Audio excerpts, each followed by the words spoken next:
이삭이 그 땅에서 농사하여 그 해에 100배나 얻었고 여호와께서 복을 주심으로 그 사람이 창대하고 왕성하여 마침내 거부가 되어 양과 소가 떼를 이루고 종이 심히 많으므로 블레셋 사람이 그를 시기하여 그 아버지 아브라함 때 그 아버지의 종들이 판 모든 우물을 막고 흙으로 메웠더라.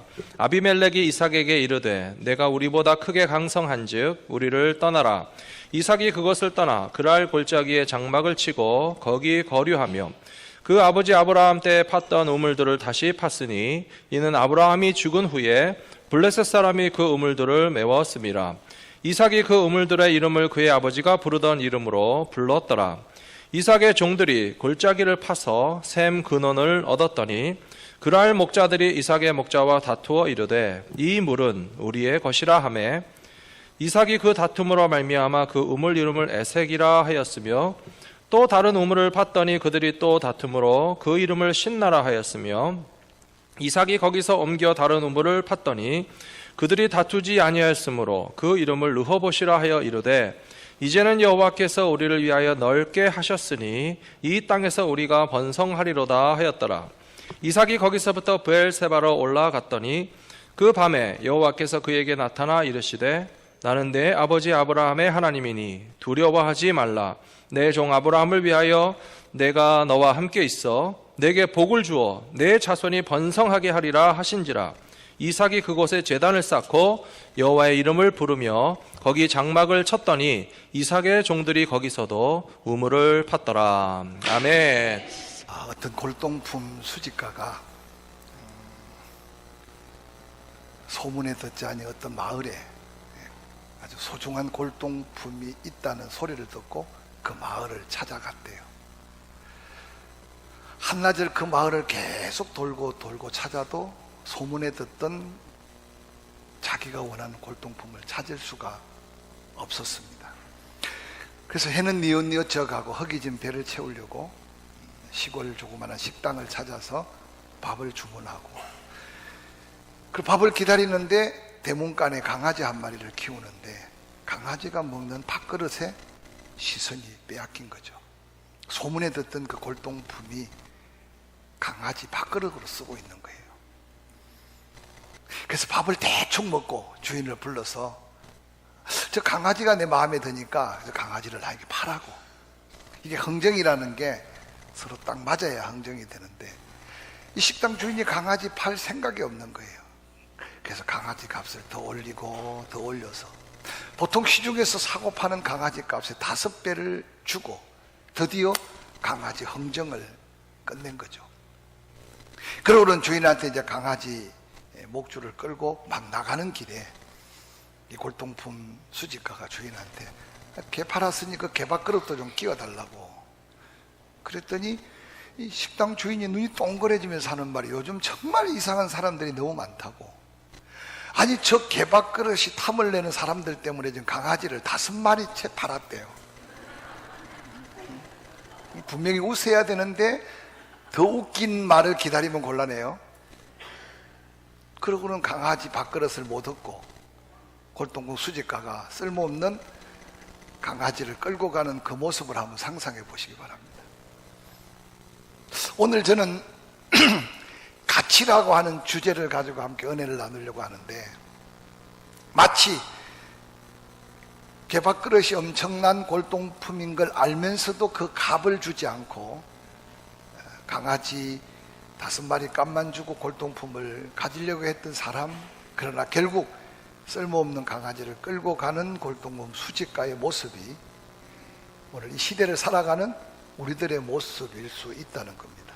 또 뿐만 아니라 시골 식당에서 골동품의 가치를 모르고 개밥그릇으로 쓰고 있는 식당 주인의 모습도 오늘 이 시대를 살아가는 가치를 상실한 사람들의 모습일 수 있어요.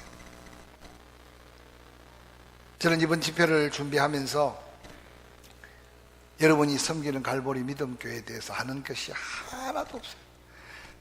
목사님을 만나서 은혜를 나누고 교제를 잠깐 했지만 목사님과 깊은 대화를 할 수도 없었어요. 또 이 교회 저를 아는 분도 한 분도 안 계세요. 사실 설교자가 설교를 듣는 분이 어떤 분인가를 모를 때 설교가 굉장히 어려워요. 그래서 여러분이 매주일 때로는 예배 때마다 여러분의 심령과 형편 사정을 알고 말씀 받고 전하는 이 강단에 담임 목사님의 말씀이 얼마나 소중한지를 먼저 기억하고 매 예배 때마다 그 말씀이 은혜가 되고, 할렐루야, 그 은혜가 믿음의 능력이 되어서 하나님의 약속을 끊임없이 축복으로 이어가는 삶을 사실 수 있기를 먼저 주의 이름으로 축복합니다. 이 집회가 거의 마지막이 돼 가는데 혹시 몇 시간 참석하신 분들 중에 문화가 다르고 말씀에 어떤 나와 상관없는 말씀을 들었던 건 잊어버리고 그래도 여기까지 태평양을 건너왔는데 뭔가 주신 말씀이 있으면 그 말씀이 내 말씀인 줄 붙들고, 말씀 한 가지가 곧 내 인생을 바꿀 수 있고 말씀 한마디가 꼭 나의 삶을 새롭게 할 수 있음을 기억하고 새로운 도전이 있는 거룩한 부흥성회가 되기를 주의 이름으로 간절히 축원합니다. 우리가 신앙생활 하면서 예수 그리스도를 믿는 믿음으로 그 믿음의 가치를 알고 하나님 은혜 안에 사는 자가 있는가 하면, 교회는 다니는데 내가 가진 믿음의 가치, 내가 받은 성령의 은사의 그 놀라운 가치를 잃어버리고 무언가 끊임없이 다른 것을 찾아서 헤매는 어리석은 삶을 사는 사람들이 얼마나 많은지 모릅니다. 저는 오늘 창세기에 기록된 아브라함과 이삭의 관계를 통해서 마들스데이라고 하는데 내가 몰라서 물어봐서 그럼 파들스데이도 있나 그랬더니 미국은 대단하네요. 파들스데이도 있대요. 근데 한국은 그냥 어버이 주일, 어버이날 그래서 그냥 함께 두루뭉실. 근데 사실 참 안타까운 게 아빠들이에요. 그냥 이리 묻혀서 지나가고 저리 묻혀서 지나가고. 저도 외로운 아빠 중에 하나예요. 오늘은 어차피 이제 시작되고 끝나는 날이니까 6월 달에 파들스데이가 있다는데 갈보리 은혜교는 좀 수준 높게 외롭고 힘들게 지쳐있는 아빠들이 좀 힘을 얻는 6월 파들스데이가 될 수 있으면 좋겠어요. 할렐루야.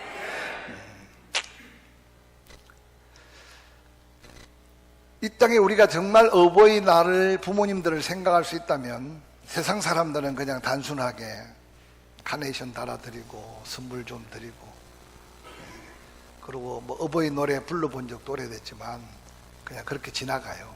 근데 정말 믿음의 사람들은 하나님이 우리에게 주신 은혜의 크기를 경험해 가면서 그 하나님의 축복의 흐름 속에 아브라함이 있었으면 이삭이 있고 이삭이 있었기에 야곱이 있고 요셉이 받은 그 축복은 자기가 운명적으로 받은 축복이 아니라 하나님께로부터 약속된 그 놀라운 믿음의 복의 근원이 막힘없이 흘러내려올 때 창세기는 그 아름다운 축복의 히스토리를 우리에게 보여주고 있다는 사실을 기억하시길 바랍니다.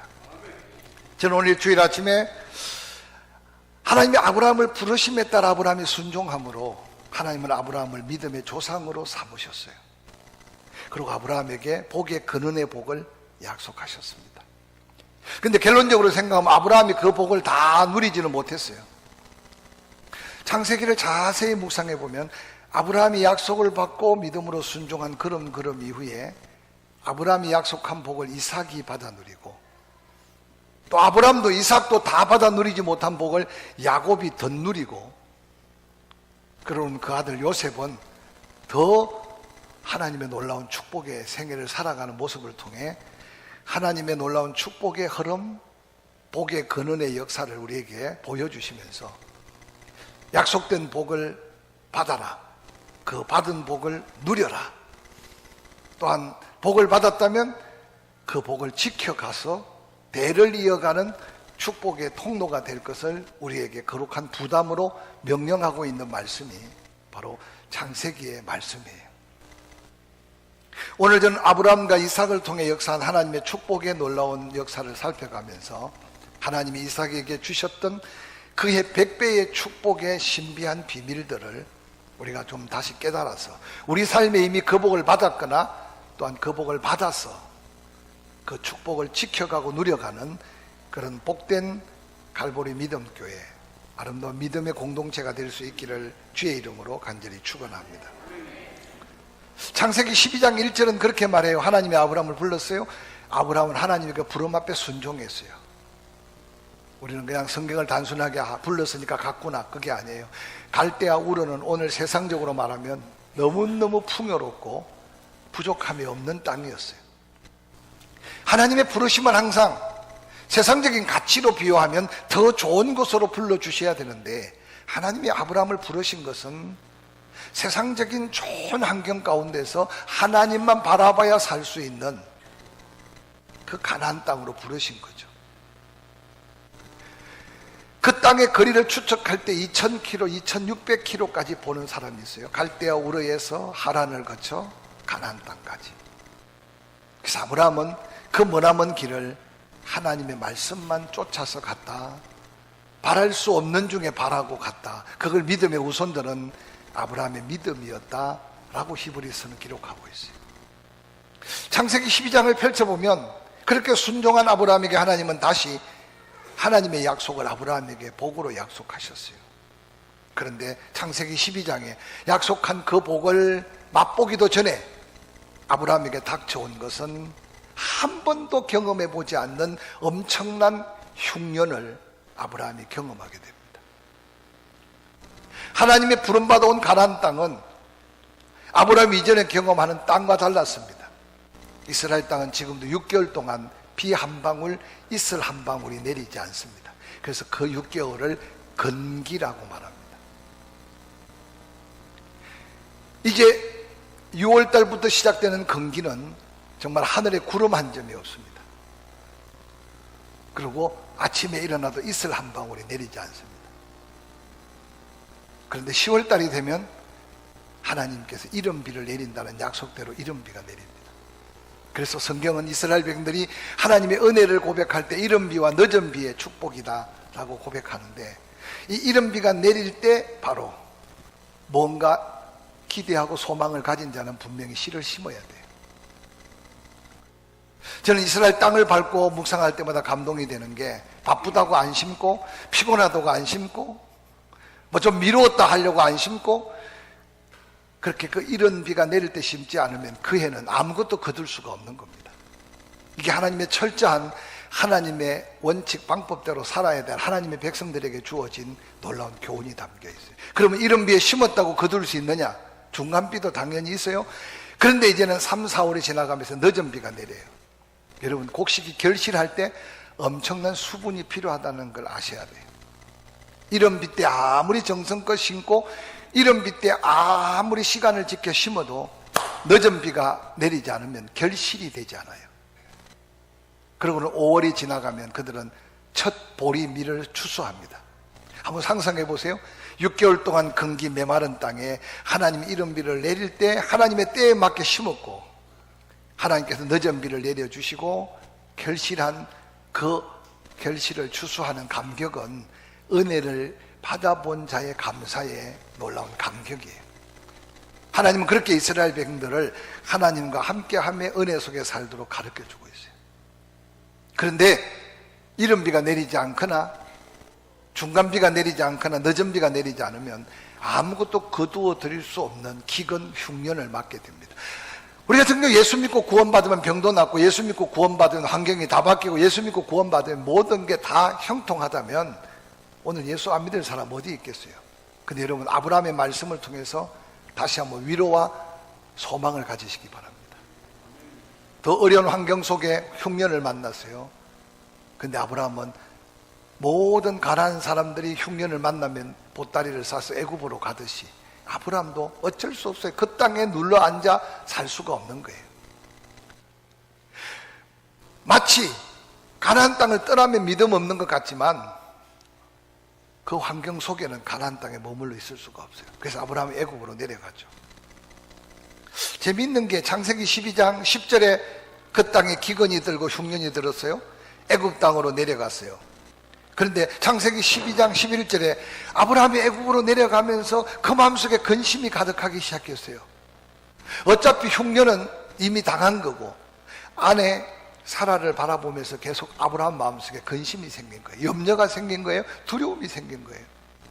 그래서 창세기 12장 12절에 아브라함이 사라에게 뭐라고 말하느냐? 당신은 너무 아름다운 여인이다. 애굽 사람이 그대를 보면 마음이 끌려서 당신을 데려가고 나를 죽일 거다. 그러면 그대는 살고 나는 죽을 판인데, 창세기 12장 13절에 원하건대 그대는 나의 누이라고 해라. 그리하면 그대는 끌려가서 어떻게 되든지 간에 나는 살 수 있지 않느냐. 이게 지금 아브라함의 이야기예요.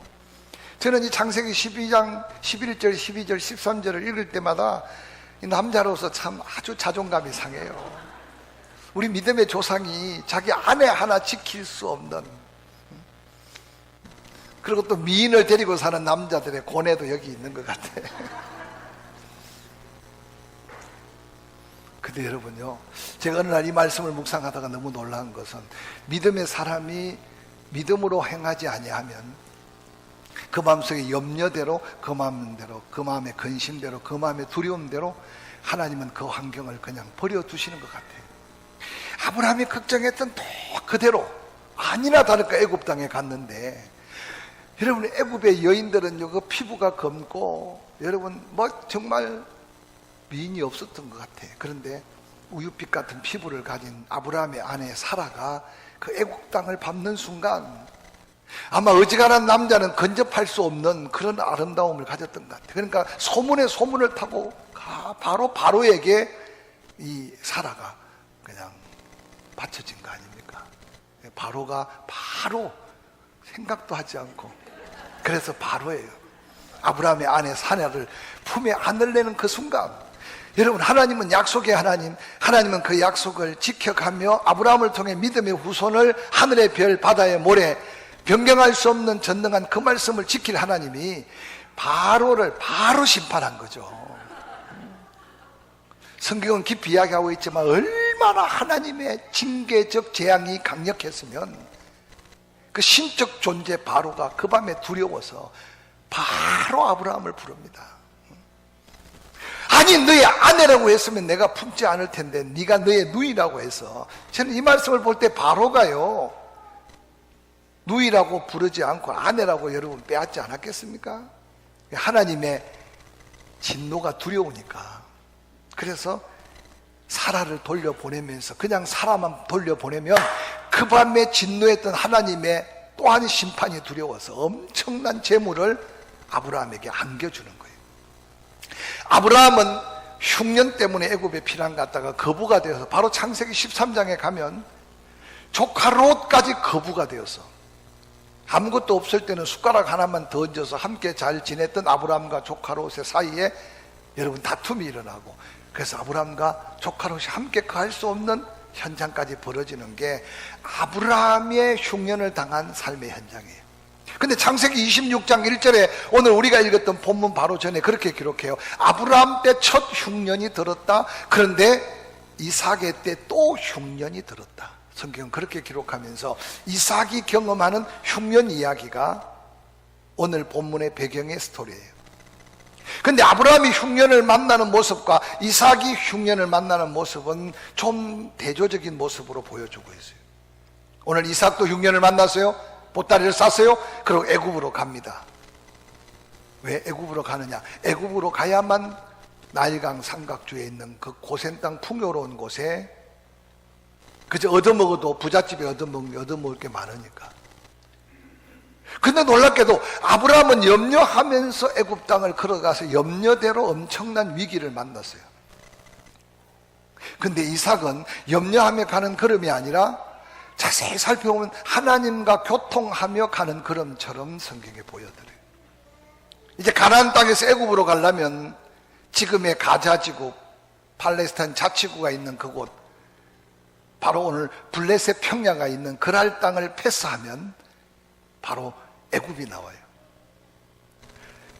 이미 이삭도 보따리를 싸서 애굽으로 가려고 지금 출발하여 그랄 땅을 지나가는데, 그랄 땅을 지나는 그 순간 하나님이 이삭에게 말씀하기 시작했어요. 성경은 그렇게 기록하고 있어요. 이삭아, 애굽으로 내려가지 말아라. 창세기 26장에 보면 애굽으로 내려가지 말라고 하신 하나님의 말씀은 지금 이삭은 애굽으로 가고 있다는 걸 하나님이 아셨어요.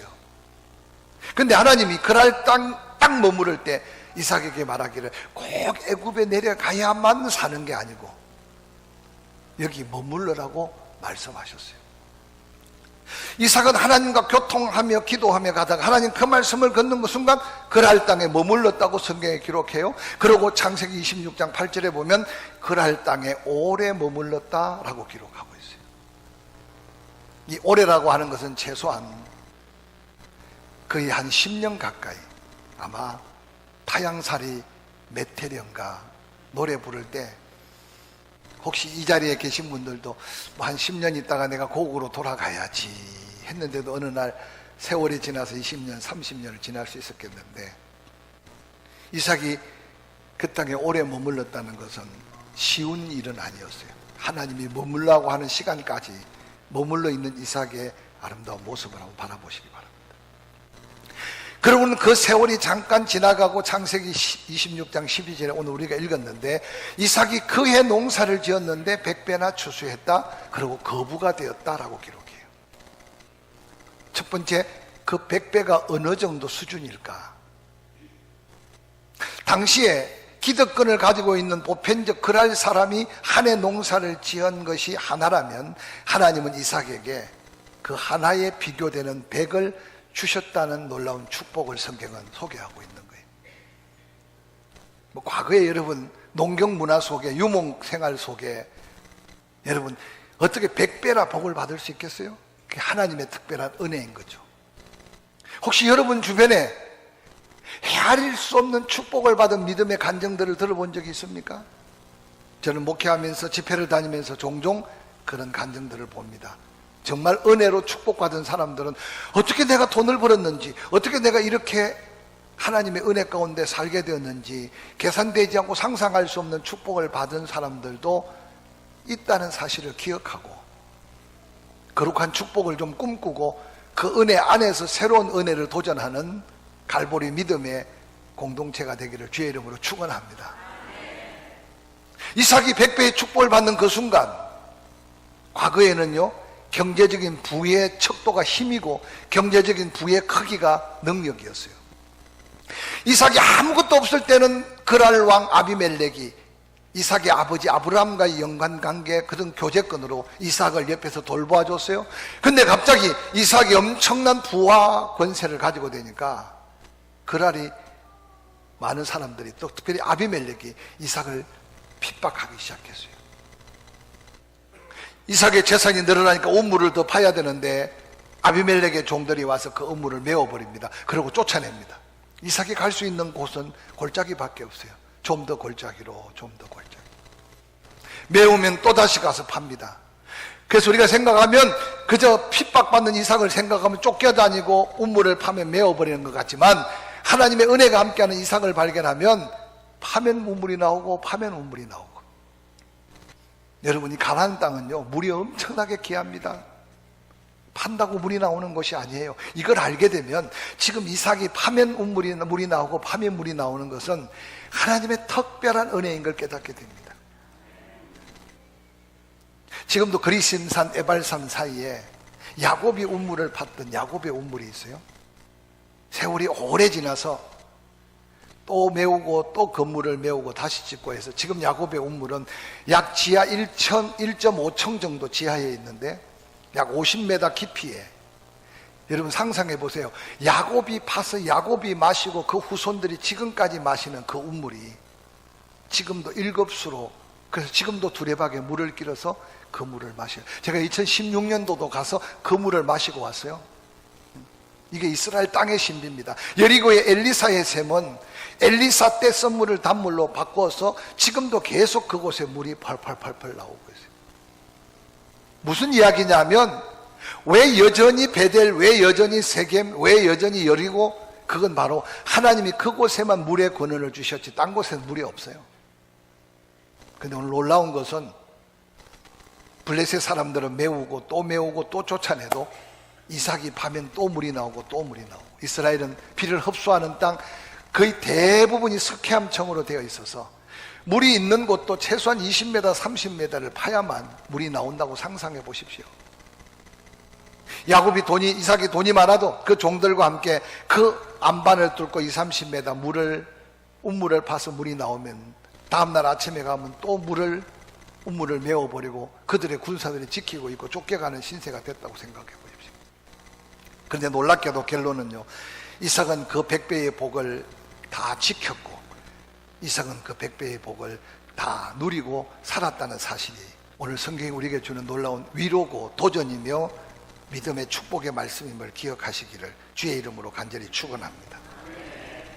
오늘 이 땅에 많은 사람들이 무언가 기대하고 복을 받는 데 집중하지만 내가 받은 복의 가치, 내가 받은 복의 크기, 내가 받은 은혜의 크기를 온전히 깨닫지 못하고 더 무언가를 찾아 헤매다가 받은 은혜까지도 놓쳐버리고 사는 사람이 얼마나 많은지 몰라요.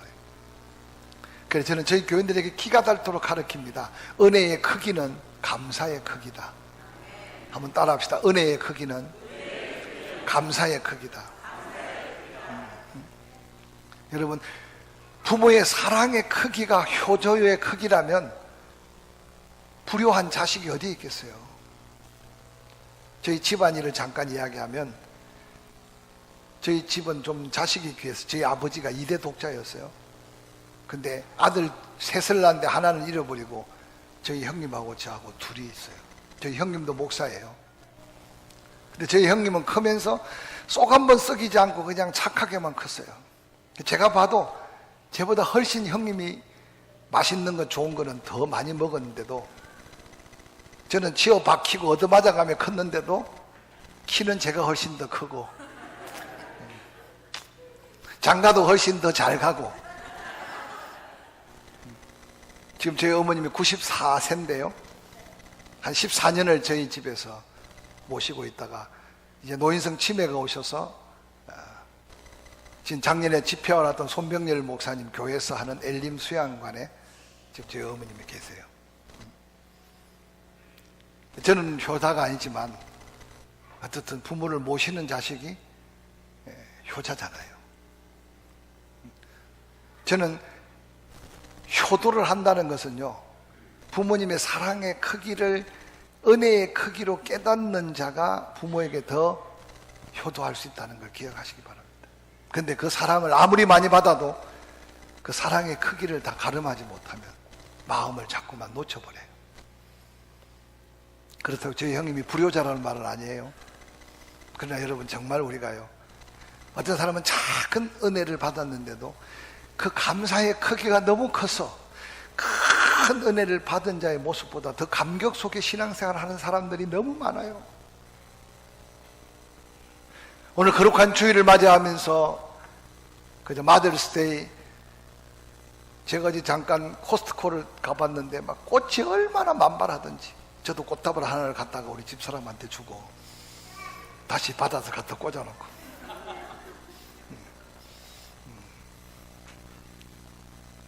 기억하십시오. 목사님과의 관계 속에서 자꾸 은혜의 크기를 감사의 크기로 키워가시기를 바랍니다. 할렐루야. 제가 강 목사님 만난 지는 얼마나 오래되지 않았지만 정말 젠틀하고 말씀도 얼마나 은혜, 우리 교인들이 얼마나 은혜 받았는지 몰라요. 그래서 제가 걱정스러워서 이게 뭡니까 좀 이렇게 좀 빚을 갚아야 되는데, 제가 지금 올해 33년째 담임 목회를 하거든요. 근데 다양한 교회들, 다양한 목회자들, 부흥회도 많이는 안 다니지만 다녀보면요, 결국 행복의 크기는 내가 느끼고 있는 사랑의 크기인 것 같아요. 그래서 제가 갈보리 믿음교회에서 첫 시간 좋은 교회에 대한 이슈를 가지고 도전했어요. 축제의 주인공이 되라. 가나 혼인잔치처럼 정말 좋은 교회는 날마다 천국 잔치가 벌어져야 돼. 할렐루야. 사랑이 넘쳐야 되고 행복감이 넘쳐야 되고, 그래서 서로가 이런 주고받는 은혜의 크기가 자꾸 감동되어질 때 교회 나오면 상한 마음이 위로를 받고 낙심한 심령이 소망을 갖고, 그래서 날마다 교회는 천국 잔치가 돼. 오늘 일부 예배 끝나고 제가 원래 주일날은 밥을 안 먹는데 세상에 제가 먹어봤던 그게 갈비탕인지 소고기 국인지 모르겠지만 제가 그런 국을 먹어본 적이 없어요. 얼마나 맛있었던지. 푸짐하게 떡을 해달랐는데 얼마나 그 떡이 맛있던지.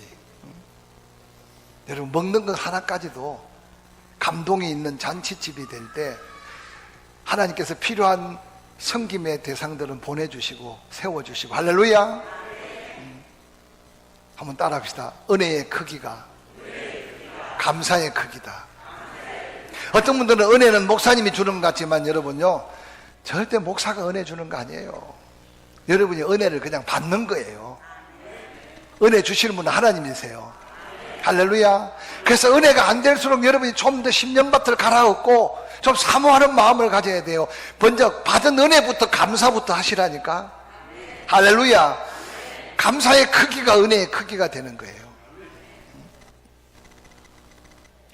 이삭은요, 그 하나님의 은혜를 받아가며 그 축복을 누려가고 지켜가는 놀라운 삶의 모습을 우리에게 보여줘요.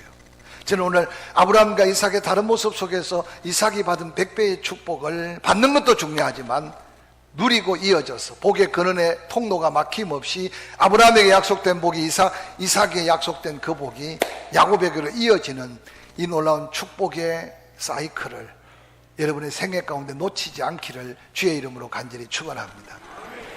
마더스데이라고 해가지고 그냥 어험 선물도 가져오고 어험 봉투도 가져오고 기다리지만 마시고, 우리 마들들은 빨리 고백해야 돼요. 나를 통해 축복의 통로가 막히지 않게 주옵소서. 아니, 하나님의 축복이 나로부터 단절되지 않게 하옵소서.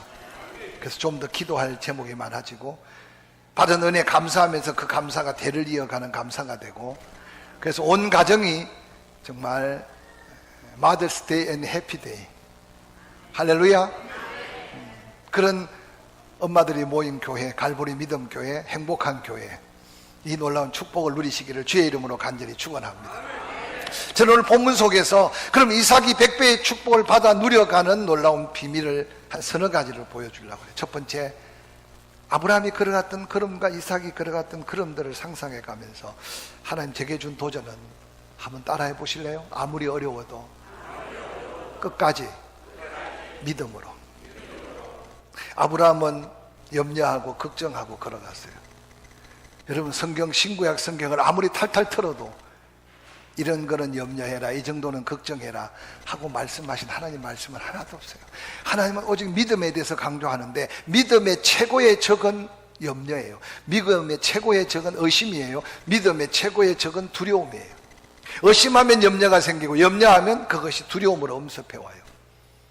저는 이번 집회 다른 거는 다 잊어버리더라도 아무리 힘들고 어려워도 어차피 내가 예수 믿고 천국 가야 되는데 끝까지 믿음으로 가보자.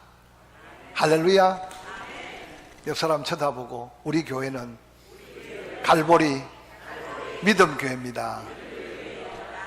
혹시 갈보리 믿음교회가 우리 교회가 아닌 사람은 고백한 대로 우리 교회를 삼으세요. 그냥 갈보리 교회는 많은데 대한민국의 갈보리 믿음교회라는 교회는 내가 들어본 적이 없어요. 여러분, 주보를 보든지 집에서 기도하든지 내가 갈보리 믿음교회 성도라면 이삭의 100배의 축복의 주인공이 되기 위해서 받은 복의 감사가 감사의 크기가 은혜의 크기인 줄 알고 아무리 어려워도 끝까지 믿음으로. 믿음은 믿음인데 갈보리 믿음교회에서 믿음으로. 할렐루야. 이삭의 이 믿음의 걸음을 우리가 다시 한 번 더 재확인하고 우리의 삶에 이 믿음의 도전이 받은 은혜가 더한 은혜, 더한 은혜가 더한 감격으로 이어지는 복된 삶을 누리시기를 주의 이름으로 간절히 축원합니다. 성경에 재미있는 믿음에 대한 비유가 예수님이 한 기적 사건을 통해 소개합니다. 한 아이가 불에도 물에도 막 들어갑니다. 거의 죽음 직전입니다. 근데 아이 아비가 소문을 들어요. 예수님께 가면 문둥병자, 안전병이, 각색백론자가 낫는다는 거죠. 그래서 그 아이 아비가 이제 하다한데 그를 데리고 예수님께 왔습니다. 아니, 예수님께 오는데 아니나 다를까 예수님은 안 계셨어요. 베드로, 요한, 야고보를 데리고 베나산에 올라가셨죠. 다른 9명의 제자들이 앉아서 기다리고 있어요. 그런데 그 아이 아버지가 꽝 대신 닭이라고 자기 사정을 이야기하고 제자들에게 부탁합니다.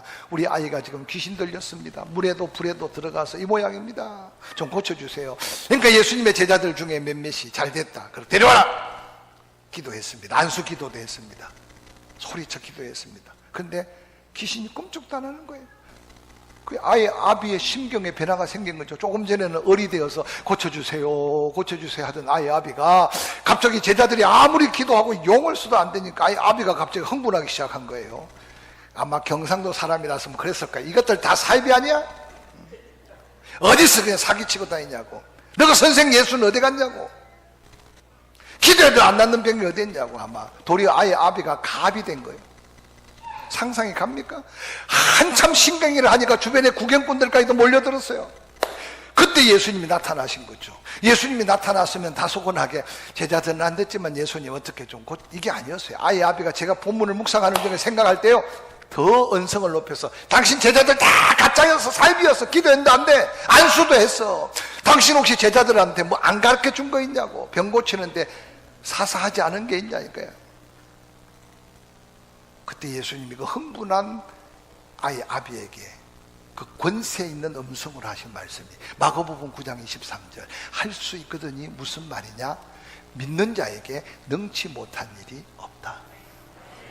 여러분, 이 말 한마디가요, 그 아이 아비의 영혼을 완전히 짓눌려서 변화시켜요. 성경 집에 가서 마가복음 9장을 읽어보세요. 아이 아비가 그 예수님 말씀에 할 수 있거든이 무슨 말이냐? 방법, 기술이 아니라는 거예요. 그 말씀을 듣자마자 아이 아비가 예수님께 무릎을 팍 꿇으면서 내가 믿나이다, 그것으로 끝난 게 아니에요. 내게 믿음을 더해달라고 구하고 있어요. 오늘 우리가 쉽게 흥분하고 쉽게 낙심하고 쉽게 뭔가 핑계거리를 찾고 그러다가 어느 날 내가 하는 게, 요즘 한국의 젊은 애들이 갑질이라는 말을 많이 쓰는데 오늘 교회 안에요, 이거는 그냥 지우고 넘어가야겠어요.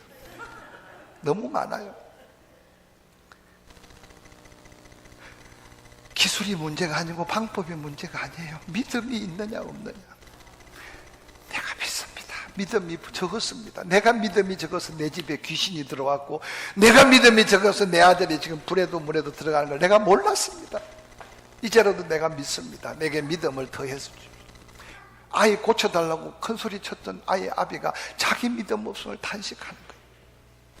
예수님이 그때 귀신을 구시전적 귀신이 떠나갔어요.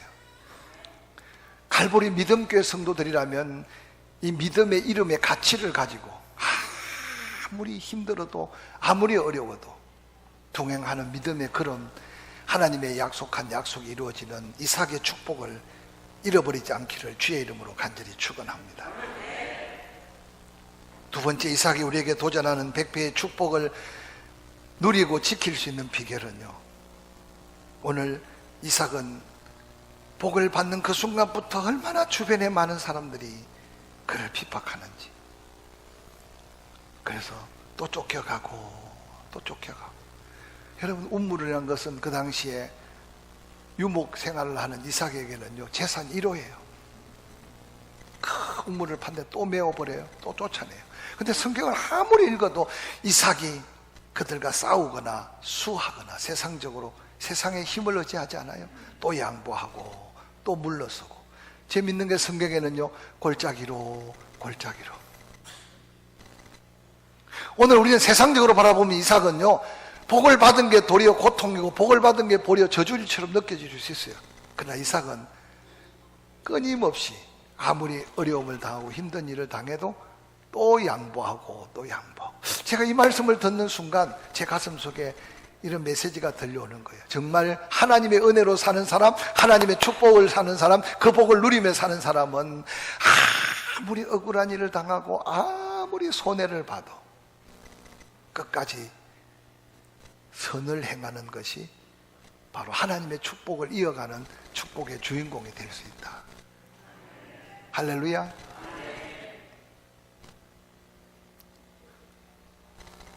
제가 처음 한 25, 6년 전에 워싱턴 버지니아에 있는 그리 크지 않은 교회 부임에 갔는데, 그 교회 한 장로님이요, 나만 만나면 지나온 세월 동안에 자기 아픈 상처를 드러내는데 너무 상처가 많은 거예요. 그 장로님은 너무 가난하게 왔다가 하나님께서 특별한 축복으로 복을 많이 받았어요.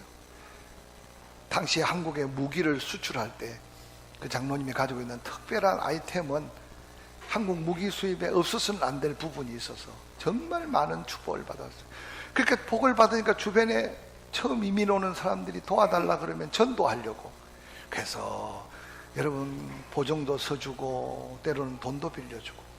근데 어느 날 세월이 지나면 돈도 떼이고 사람도 잃어버리고, 그래서 교회 왔다가 떠나고 한 사람들 때문에 막 상처투성인 거예요. 제가 그 장로님을 위로하며 다시 세워가는데요, 많은 사랑의 말씀으로 위로를 했어요. 그래서 어느 날 한국 교회도 그런 사고들이 터지니까 교회에서 아예 교회 안에서는 돈거래 하지 말아라 그렇게 막 강조하잖아요. 이 교회 분위기는 모르겠지만 이건 저의 생각이니까 그냥 듣고 마세요. 저는 성경에 어디 돈거래 하지 말라는 말이 어디 있어요. 어려우면 도와주고 나누어주고, 신약 교회는 재산까지 팔아서 가난한 사람을 주라 그랬는데 과연 오늘 현대 교회가 그런 나누고 베품이 있는 교회가 얼마나 되겠어요. 근데 또 사고 터지면 또 목회가 어려우니까 하나님 제게 지혜를 주셨어요. 그래서 저는 우리 교인들한테 계속 가르치는 게, 빌려주고 구워줘라. 그 대신 구워주고 난 다음, 빌려주고 난 다음 떼어도 시험 들지 않은 만큼만 빌려줘. 일부 예배 드릴 때 내가 우리 권사님한테 그랬어요. 내가 한 그래도 100불 정도 급하게 구워달라 그러면 구워줄 수 있겠잖아요. 100불 정도는 그래도 강사로 왔는데. 근데 갑자기 제가 우리 딸내미 차를 바꿔줘야 되는데 10,000불만 빌려주세요. 빌려주면 안 돼요. 이해가 돼요? 옆 사람 한번 쳐다보세요. 빨리요. 가치가 얼마나 되는지. 또 말로 하지 마시고 시험 들게. 앞뒤로도 한번 보세요. 빨리, 시간 없어요. 가치가 얼마나 되는지.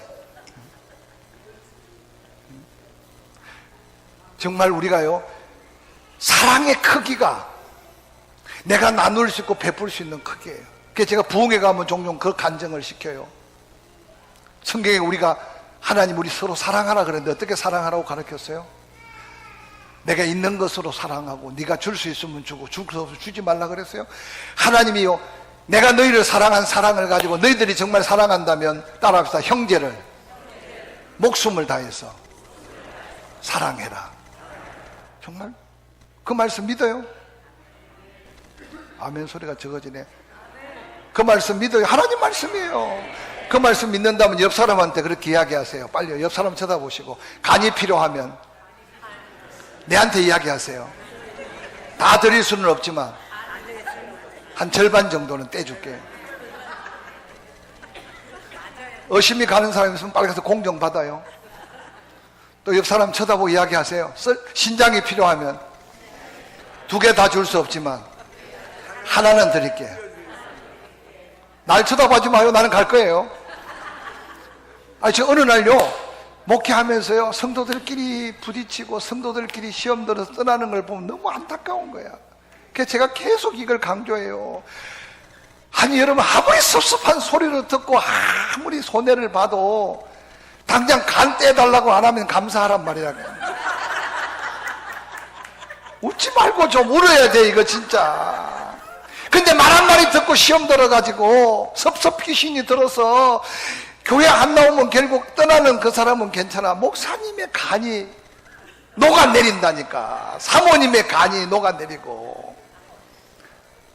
일부 예배 때는 이거 이야기 안 했는데,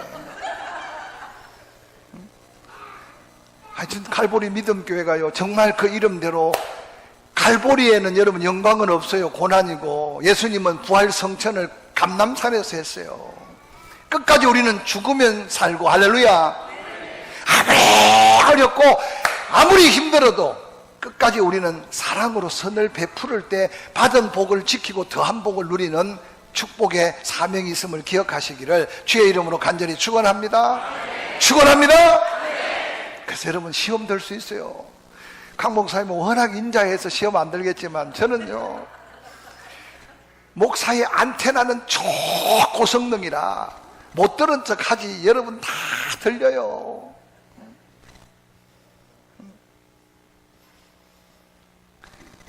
아무리 속상하고 아무리 힘들어도 신장 하나 떼달라고 안 하는 거 감사해서 쏙 썩인 사람한테 가서 밥 한 그릇만 사줘봐요. 마음으로 신장 대신 내가 밥 산다 생각하면, 그럼 어느 날 밥 2번 3번만 사고 나면 내 신장도 그대로 있고 은혜는 은혜대로 더하고. 이번 이 말씀요, 여러분 평생 마음에 담고 따라합시다. 아무리 원통하고 억울하고 손해를 봐도 끝까지 사랑으로 선을 행해라. 아멘. 정말 간이 필요한 분은 옆에 있는 분 꼭 손잡고 변호사 사무실에 가서 공정하세요. 지금 저희 교회, 제가 부흥회 때 다른 시간에 간증했지만 젊은 친구가, 제가 결혼 주례를 했어요. 결혼 주례를 했다고, 포항에는 롯데 백화점이 하나밖에 없는데 결혼 약속을 잡고 주례한다고 저를 데려가서, 목사님 제일 좋은 양복을 고르세요. 그래서 갤럭시 매장에 가서 양복을 하나, 밤색 체크무늬. 지금도 제가 그 양복을 입어요. 그 아이가 지금 중학교 3학 2학년인가 그런데, 여러분 이게 양복 한 벌 해준다는 게요, 여러분 좀 단순하게 생각하면 안 돼요. 목사들은요, 그래서 가끔 그 양복을 입어요. 오래된 양복이에요. 근데 얼마 전에요, 이 신장을 잃어서 지금 신장 일주일에 2번 투석을 해요. 젊은 친구가. 너무 괴로운 거예요. 제가 그 얼굴도 늘 수척해 있고. 그 얼마 전에 누가 신장을 준다 해서 갔는데요, 이게 타임이 안 맞아서 다시 서울에서 내려왔어. 이게 내사 상태가 판정이 안 되면 이식이 안 된다네. 그리고 그 시간이 길으니까 신장이 망가져 버린 거야. 지금 그런 상황에 있는데요, 어느 날 제 통장으로 5만 원이 입금이 된 거예요. 한창훈 이름으로. 그래서 뭔가 내가 전화를 했더니, 문자를 날렸더니, 목사님 적지만 사모님하고 식사 한번 하라고. 그리고 또 한 달이 지났는데 또 통장에 5만 원이 들어왔어요. 한창훈. 근데 어제 그제 미국까지 와 있는데도 제 통장에 지금 거의 한, 사모님은 모르는 건데 지금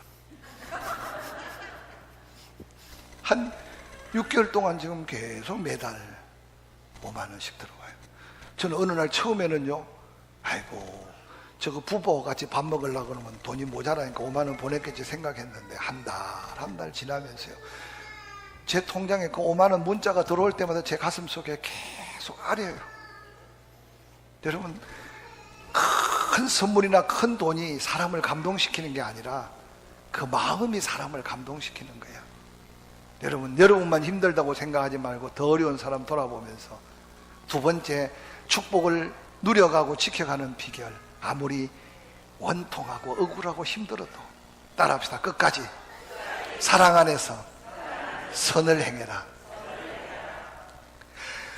이삭이 골짜기로 쫓겨가는데요, 어느 날 따라오지 않는 거예요.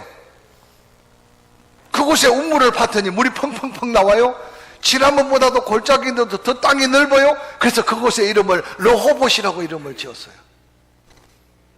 그러고는 이삭이 뭐라고 스스로 독백합니까? 아, 이제 됐다. 이곳에서 풍성하게 살아보자 라고 고백했는데, 아니 세상에 뒤돌아보니까 바로 뒤에 브엘세바가 펼쳐져 있는 거예요.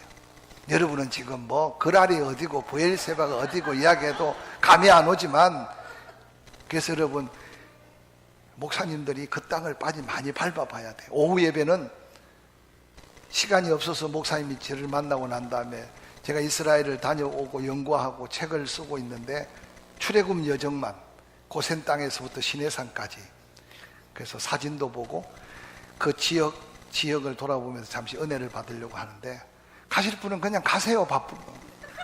저는 사람 적어도 설교 잘해요. 권사님 일부 예배 때 은혜스러웠잖아요. 그러니까 가실 분은 가셔도 돼요. 그리고 교재도 제가 조금밖에 못 만들어 왔어요. 왜냐면 무거운 거 들고 올라니까. 근데 여러분, 출애굽 여정 속에 고센과 여러분요, 짠물을 단물로 만든 마라, 엘림, 그 신광야를 걸어갔던 이스라엘 백성들의 여정은 우리에게 상당히 큰 도전이 되고 몇백만 원 들여서 갈 수 있는 거 사진으로 보여드릴 테니까. 뿐만 아니라 오늘날 많은 사람들이요, 몸이 약해지면 자꾸 병원만 찾고 의사를 의지해요. 여러분, 의사는 믿을 존재가 아니에요. 여기 의사 선생님 있으면 용서하세요. 의사는 믿을 존재가 아니고 필요할 때 좀 도움을 받아야 되는데, 하나님이 우리 몸을 만들어서 세상에 보낼 때 의사를 통해 고침받도록 만들어 놓은 게 아니고, 잘 들으세요, 나는 치료하는 여호와다. 여호와 라파. 할렐루야. 우리 몸을 만들어 놓았을 때 완벽하게 만들었고 병들면 고쳐주시겠다고 약속하셨어요. 근데 사실 여러분 스스로 질문해 보세요. 내가 아프면 하나님 앞에 고쳐달라고 하거나 목사님 기도해 주세요 하고보다도 병원부터 먼저 찾는 사람 많아. 특별히 그래도 이민세계는 병원이 좀 힘들어서 그렇죠. 한국은 요즘 의료보험제도가 너무 잘 돼서 우리 교인들 보면 감기 하나가 걸려도요, 한 3집 4집을 다니면서 주사는 다 맞고 약은 다 먹고,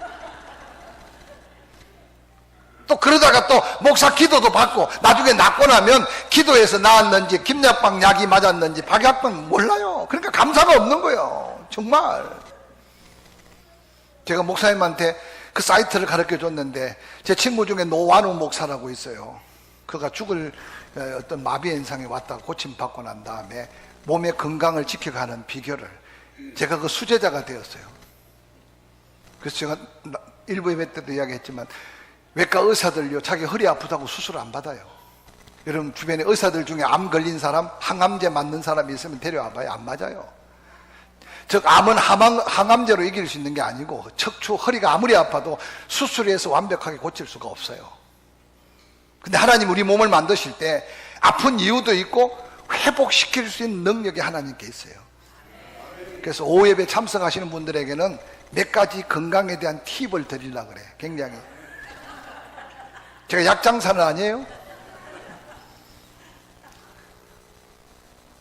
아무리 어려워도 끝까지 믿음으로, 아무리 억울하고 아무리 손해봐도 끝까지 사랑 안에 선을 이루라. 마지막 따라서 아무리 외로워도 하나님만 바라봐라. 이삭이요, 쫓겨가고 친구 아비멜렉이 가난할 때는 친구였는데 어느 날 왼수가 되었어요. 이삭이 원망하지 않아요. 바이바이. 제가 목회하면서요, 참 아쉬운 게 온갖 사랑을 다 베풀었는데도, 제가 집회할 때 얘기했죠. 어느 놈이 이 가사를 썼는지, 떠날 때는 말없이. 여러분 세상 사람들은 그래도 한잔하고 떠나지만 이게 그리스도인들이 너무 의리가 없어요.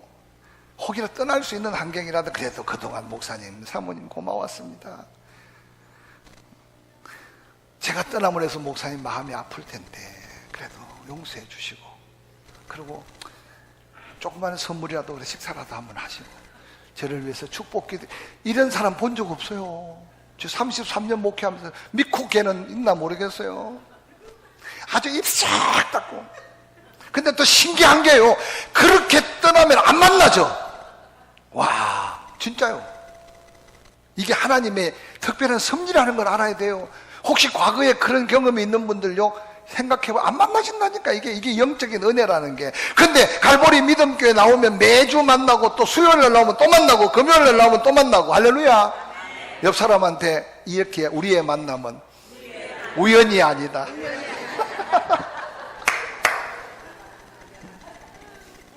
잊어버리지 마세요. 간이 필요하면 내 간을 준다는 말을 잊지 마시고, 신장이 필요하면 내 신장. 이게 우리의 그리스도 안에 하나됨의, 그리스도 안에 형제 자매라는 걸 기억하시기 바랍니다. 근데 여러분요, 이삭이 세상 친구 다 버리고 떠났어요. 골짜기로.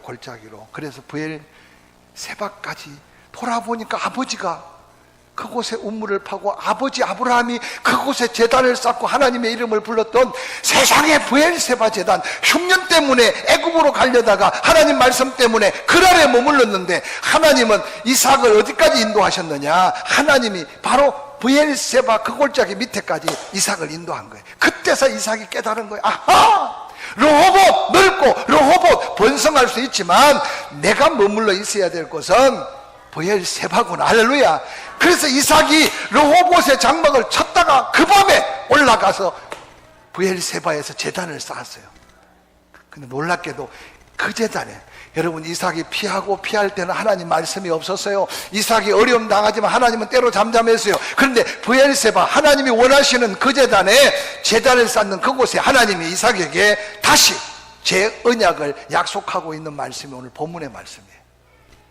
하나님의 예배를 다 마치고 났는데 세상에 누가 노크를 해서 문을 열어보니까, 아니, 그렇게 자기에게 핍박하고 고통을 줬던 아비멜렉, 그 친구 비웃삿, 그 군대 장관, 여러분, 비골이 이삭을 찾아온 거예요. 그래서 성경에 보니까 그 아비멜렉이요, 이삭 앞에 무릎을 꿇듯이 사과를 하는 거야. 당신은 하나님께 복을 받은 사람이다. 당신은 우리보다 강하다. 나를 용서해 달라는 거야. 그리고 우리가 화목하게 지나자는 거야. 제가 이 말씀을 묵상하는 중에요, 여러분, 인간관계는 인간관계로 풀고 인간관계로 맺어서는 안 돼요. 하나님과 형통하면 인간관계도 형통하고, 하나님과 형통하면 인생의 모든 것이 형통해지는 게 하나님께 축복받은 사람에게 주어진 믿음의 축복이에요. 할렐루야.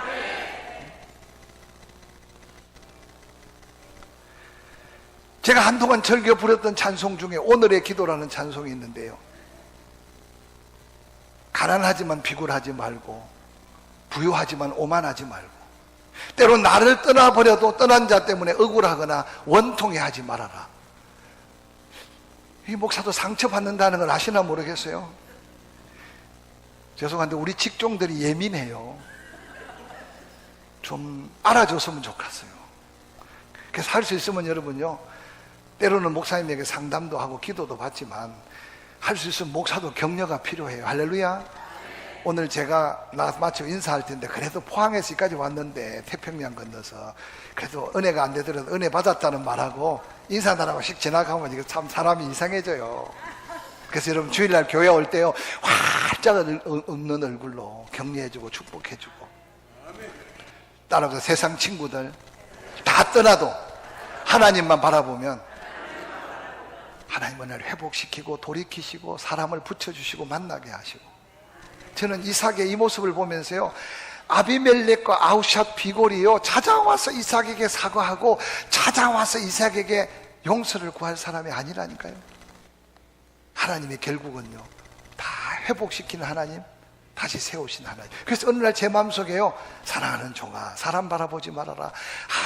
아무리 외로워도 하나님만 바라보면, 할렐루야, 어느 날 하나님께서 평생을 함께한 믿음의 동역자를, 그래서 여러분, 교회 신앙생활요, 그냥 한 주 두 주 예배 왔다 갔다 하는 그런 관계로 생각하지 마세요. 잠언의 지혜자는 말합니다. 혼자 인생 잘난 척 살다가 넘어져서 이렇게 줄 사람이 없는 자가 가장 비참한 인생, 불행한 사람이다. 그러나 정말 축복받은 사람은 내가 넘어져도 누군가 붙들어주고 누군가가 붙잡아주는 사람, 그 사람이 인공의 가장 인생의 행복자라고 말했어요. 신앙생활은 바로 하나님이 맺어준 이 아름다운 가족들이 서로 등을 기대고 서로 함께 마주 잡고, 또 강사가 돈 빌려주려고 그랬다가 돈 또 빌려줘가 시험 들지는 말고 떼어도 될 만한 가치를 자꾸 올려. 이제 한 200불 정도는 가능하겠죠? 오후 예배까지 드리면 한 300불 정도는. 저는 정말요, 인간관계를 그렇게 돈으로 생각해서 이야기하지만 이해하기 쉽게 끊임없이 더 소중한 관계로, 할렐루야. 그래서 여러분, 이 아름다움이 행복이 되고 이 행복한 소문이 많은 영혼들을 다시 세워가는 거룩한 축복의 교회, 갈보리 믿음교회, 아름다운 축복의 성도들이 되기를 주의 이름으로 간절히 축원합니다. 기도합니다. 고마우신 하나님, 거룩한 성일에 아브라함의 복의 근원의 복, 그 축복이 열려 이삭에게로, 이삭이 그 복을 받아 그 복을 누려가는 아름다운 삶의 모습을 우리가 말씀으로 도전받았습니다. 아무리 어려워도 끝까지 믿음으로, 아무리 억울하고 손해를 봐도 끝까지 선을 행하며, 아무리 외로워도 하나님과 끝까지 동행하면 하나님 더한 복을 더하신 이삭의 하나님을 찬양합니다. 남은 생에 그 하나님과 함께 아름다운 갈보리 제단에서 살아가는 주의 종과 함께 그 복을 누려가는 복된 성도들 되게 하여 주옵소서. 예수님의 이름으로 축복하며 기도합니다.